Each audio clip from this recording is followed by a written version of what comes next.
আসসালামু আলাইকুম ওয়া রাহমাতুল্লাহি ওয়া বারাকাতুহু। একজন হাবেশা ভাই জানতে চেয়েছেন যে সুদের টাকা দিয়ে মসজিদের পেশাবখানা বাথরুম কি তৈরি করা যাবে। আজকে এখানে আলোচনা করব যে সুদের টাকা আপনি কোন কোন কাজে ব্যবহার করতে পারি।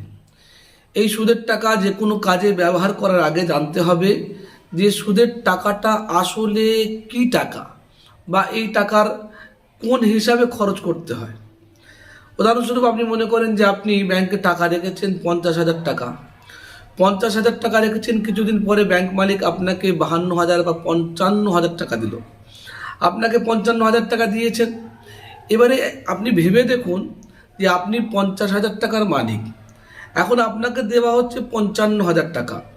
এই 5,000 টাকার মালিক তো আপনি নন, তো এই 5,000 টাকা আপনার নয়। এবার আপনি যদি এই টাকাটা ব্যাংকে ফেরত দেন, তাহলে ব্যাংক যেখান থেকে দিচ্ছে সেই ফান্ডে কিন্তু রিটার্ন হবে না, অর্থাৎ আপনি যেখান থেকে পাচ্ছেন সেখানে ফেরত দিতে পারবেন না। তাহলে এক্ষেত্রে করণীয় কি? এক্ষেত্রে এই টাকাটা সম্পূর্ণ কুড়িয়ে পাওয়া টাকার হুকুমে আসবে, যেটাকে লুকতা বলা হয়, অর্থাৎ যার মালিক আপনার জানা নেই। এমন একটা কিছু পেয়েছেন বা আপনার হাতে এসেছে যার মালিক আপনার জানা নেই, সেই জিনিসটার জন্য করণীয় কি?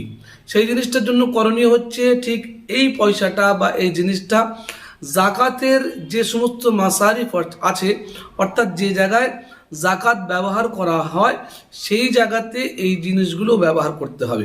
সেই সাথে সাথে আমরা জানি যে জাকাত মুসলমানদের মধ্যে সীমাবদ্ধ।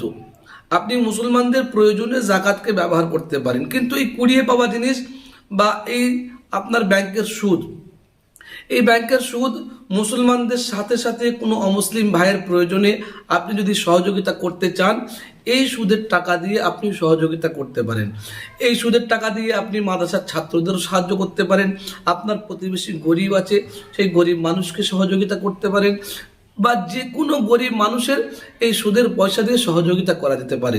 তবে আমার মনে রাখতে হবে যে কাজে তামলিক বানানো শর্ত, অর্থাৎ মসজিদের কোনো কাজ করতে গেলে আপনাকে তামলিক বানাতে হবে, অর্থাৎ মালিক বানিয়ে দিতে হবে।